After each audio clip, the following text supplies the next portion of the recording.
You like Tucker, for example, recently just came out saying that he's sorry for, advocating for Donald Trump's presidency, for campaigning for him, for getting people to vote for him.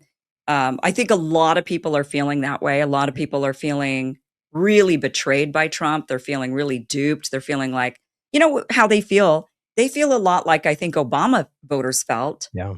after Obama was elected. A lot of people voted for change. There were a lot of Republicans who voted for Obama thinking this will be it. We're finally getting some change. Yeah. And what did they get? They got the guy in office that was like, no, I'm not going to do anything different at all. I don't want to be too different because then they're going to point out that I'm the black guy and I'm too different. And it's like, okay, what a stupid excuse. I mean, that was kind of I remember that being thrown around as a dumb excuse. Right.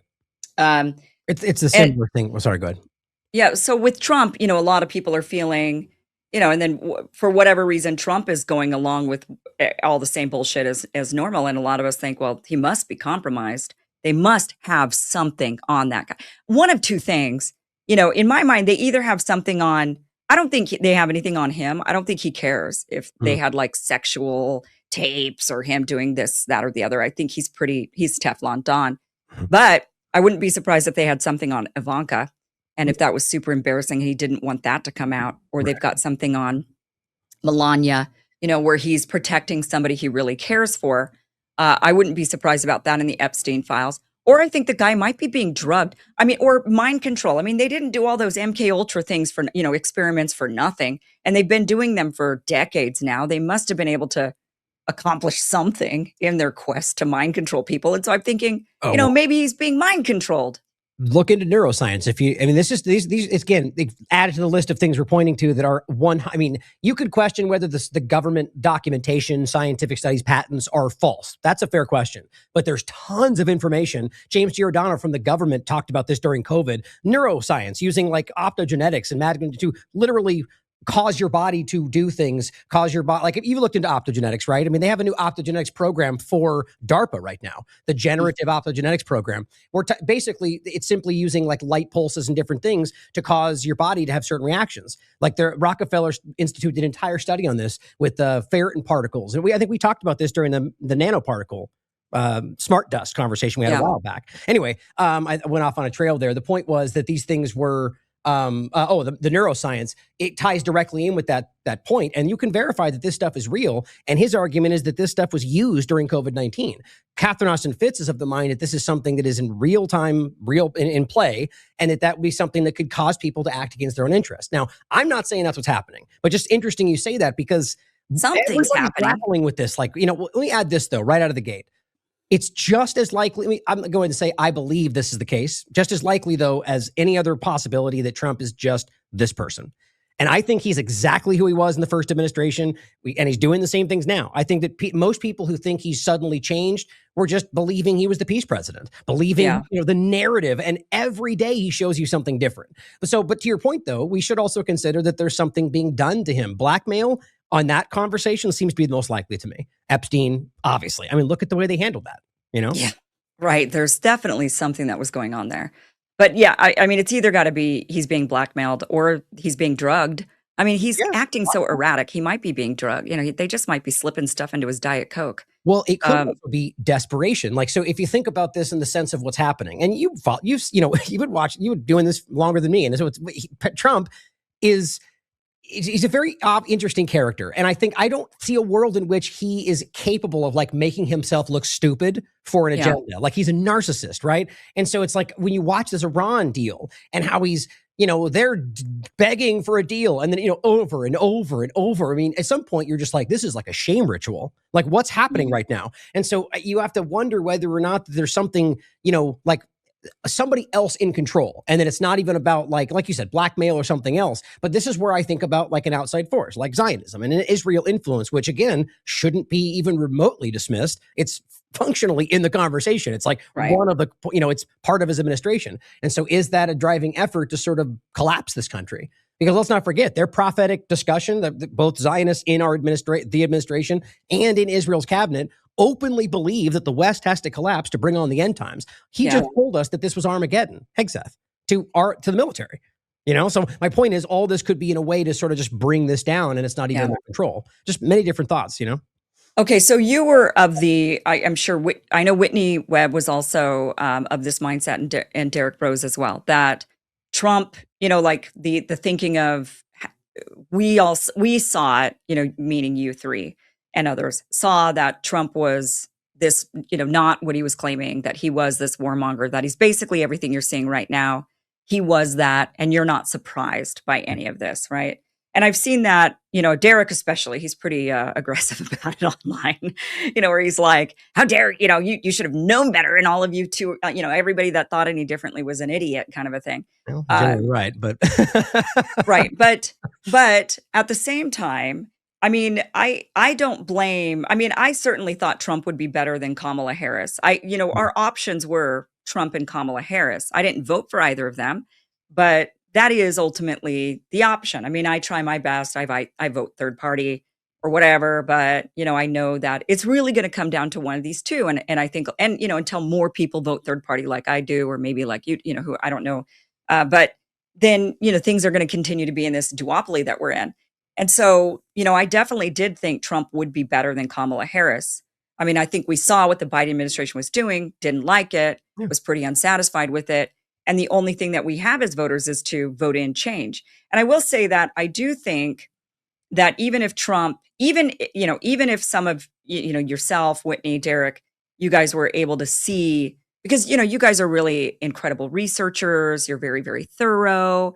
So I have no doubt that that you guys were right.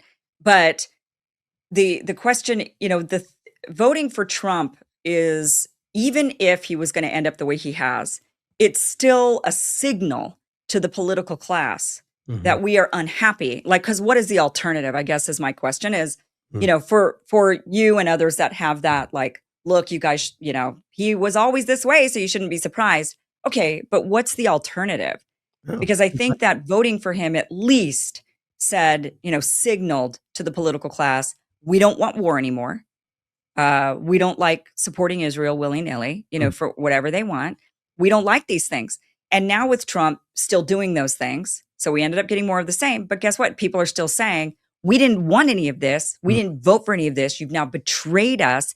And that message is at least being signaled to the political class. Now, whether they listen to us or not, Mm. whether they make change or not, right? But I don't know what the alternative Mm. would have been, I guess. Yeah. Well, I mean, this is a very important conversation that it probably needs an entire, a show of its own for us to get into. I'd love to do that. But first to the point that's interesting, that if we're talking about there's a lot of different angles I can go in. Let's start with this one. So if we're talking about this is what Jimmy Dore actually said, which I always thought was the most logical argument within a bunch of nonsensical arguments about why lesser of evils was sound, which, and the same kind of what you were saying, is we watched them commit genocide, right? We watched them fund that, do it, support it, arm it. Trump hadn't done that yet. Now, my mind is still like, I think it's a no-brainer. First of all, because I think they're all the same thing. That's where I'm coming from, is I think they have different side, different opinion, but the government as a whole, as we can all see, has been lockstep when it comes to war, Israel, a lot of different things. And so my mind is that if we can see that, well, back to your point was that Jimmy's argument was that, well, let's give him a shot. I said, okay, well, I disagree because I think I know where it's going to go, but at least there's logic there, right? But so now here we are. Trump's doing it, everything and worse. Right. And so what the logic of going, well, now they hear us, but then what? Another Democrat from the same cycle of broken people, And I know I know you see this. It's just, this is where we're at, where this is why I think we need to start asking questions about something beyond the broken system. Now, I'm all for the idea of engaging in the system. I'm never going to tell people what to do. If you think voting and protesting in many ways does have an effect, even think it has effect, do it. But do not tell yourself out there, in my opinion, that that's the most important or the only thing you can do, because there's so many other things we can do, even within a system. I just had a great conversation with Dennis Kucinich yesterday about how we may, try to salvage what this is. But for those that don't know, I'm not a statist. I don't like to put labels on it, but I'm more so an anarchist than anything else. And that doesn't mean chaos. It just means no rulers, not no rules. It is an ideology that of a functioning, coordinated society that doesn't have an overarching government side. And that, when you think about it, if the government vanished today, all that is an idea. All the people that still exist. All the policemen, all of the construction, everything. So it's really about the way we perceive how that stuff, the overarching hand of control. So the point is, what would have done different? in this situation, I think what we need to start doing is recognizing it's not a one step, one vote, one person change. If we want this to change, we have to commit it to actually changing this instead of just, picking between the two broken things that are handed to us by a system that is hell-bent on maintaining the status quo. So hypothetically, had we voted for nobody, which is one of the things we could have done, mass not caring, not I'm not involved, but abstention, which, by the way, they don't even give you an option for. Think about that. That goes back to the founding fathers. That's in every voting process in the world except ours, because they don't want you to be able to. It should be something that is tallied on the screen next to yes and no and everything else. 99% of Americans abstained because they don't believe in the process. These are things we should be getting momentum behind. Matthew Sands, for example, has another alternative point. I just interviewed him about the idea of the non-aggression principle. These are very abstract and difficult ideas, but the idea of essentially saying government no longer exists and that the only law that we all engage with is the non-aggression principle. Now, it's a whole conversation. I know people will dismiss that out of hand, but it comes to a point of where violence is allowed by people in society to stop people who initiate violence without just cause. It's a whole conversation. But to the point, there are other paths we can take. Now, this is my point. I'm trying to put in a lot in a very small answer, but yeah, I mean, like minus tearing up the Constitution and blowing up the entire system. Like, okay, no, that's fair. That's fair. But see, now the Constitution is a whole other thing too. Is like there's parts of that. Anyway, to your point, outside of not going a different direction from the system, that's a fair way to angle it, right? Because I do want people to think about that. Think about that though. Check out Derek's work. But okay, so we're in the system, and we have to deal with Kamala and Trump. I would have argued that the obvious choice would have been anybody, but the two they want you to pick from, right? Right. Anybody, including third parties that I would argue are still part of the same problem. Sam Husseini had, I think it was called Vote Pact. I interviewed him about this. Right. You saw that, right? So this is the idea of saying, well, they always go, oh, well, you're wasting your third party vote. Well, then find somebody else on the other side of the paradigm, and both of you vote third party, and it washes itself out, I just don't see the logic of going through the same broken system and the same actions that we all recognize don't change anything because there's nothing else to do. You know what I mean? I think it did change something, though. I mean, I guess my argument is I do think it worked. Did it work right now? No. I mean, obviously, here we are at war with Iran, and we're still committing, we still support Israel and all the genocide that they want to commit and whatnot. But we are seeing a sea shift on the Democratic side right now, for example, where the candidates that are running for midterms are basically all having to say they don't support Israel. I mean, there's now like a massive push on the Democratic side, which wasn't there before, where they now pretty much all have to condemn. I mean, there's obviously the reciprocal push where Israel's getting in there and AIPAC, and they're like, no, people still love AIPAC on the Democratic side. And they're trying to propagandize people, but Democrats by and large are not supportive at all of Israel. At least and so that is now shifted that voting block has shifted. And I think same with Republicans. I mean, I think it really, this believing Trump, voting Trump in, then seeing Trump betray everybody. I do think for Republicans going forward in the next presidential election, Israel will be a question they're all asked. I agree. And see, this is an important thing as well. So first, do they mean those things is another question we should be asking, or is it just opportunity? I often talk about this though. That's politics, guys. These are opportunists, profiteering. That's what it is. And so what's interesting is if we just simply demonstrate a value for them to the truth, right? Show them that there's more benefit to them to lean into the truth, whether they believe it or not, than Israel's lies or whatever else it is. And you get the younger politicians who are like, okay, like Marjorie Taylor Greene clearly saw it, I think. I think it's opportunism, but either way, I agree with you saying it, and it gets momentum and people want to hear that, But so the thing is that the change wasn't the plan, right? If it went the way they wanted it to, the people wouldn't be calling it out. So it's not as that is, I think, a sign of what we're doing.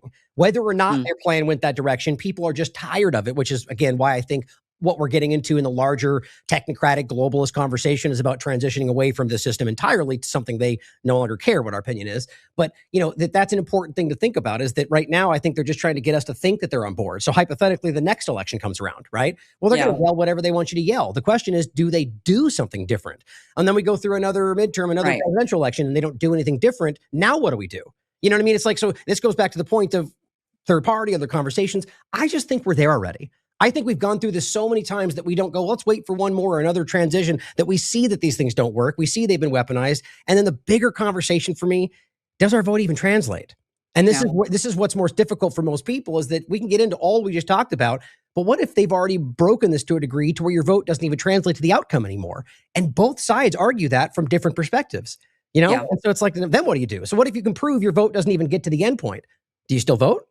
Right. Well, I mean, that's the big question, and if it turns out that we have totally lost our democracy and our republic, then yeah, maybe then I guess tear it all up, burn it all down. We got to start over. Well, but see, to your point, I would be open to another like my mind is not statism. But the world, I'm not everyone, right? People have their own opinions. So if in the situation we recognize Israel or China or whatever it is, or just our own government have destroyed this country and its democracy or whatever you want to call it, then there's a world where we build that back in about, hey, I shouldn't have said it like that, but build it into another direction. Build back better.